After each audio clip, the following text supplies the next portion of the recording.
Keshavtar homestay आइपुग्यौँ। यहाँ चाहिँ यतिखेर यहाँ होमस्टेमा चाहिँ स्वागत गर्दै हुनुहुन्छ हाम्रो दिदी बहिनीहरूले। मैले टोपी खोले त है। नमस्कार है, नमस्कार। ल उहाँहरू चाहिँ एकदम स्वागतमा हाम्रो स्वागतको लागि बस्नु भएको रहेछ। उहाँहरूलाई धन्यवाद। तपाईँहरू यो सर्किट बन्दैछ अहिले तपाईँको Bandipur Keshavtar homestay circuit.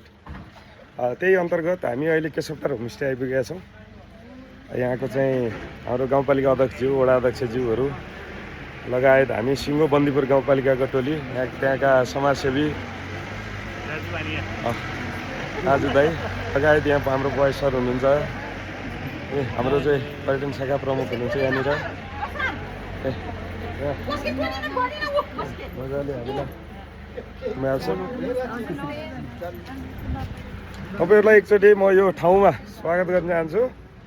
Keshavtar homestay दमौलीबाट नि एकदम नजिक, त्यो ब्यास नगरपालिका अन्तर्गतै पर्छ भने यो बन्दीपुरबाट पनि एकदम नजिक।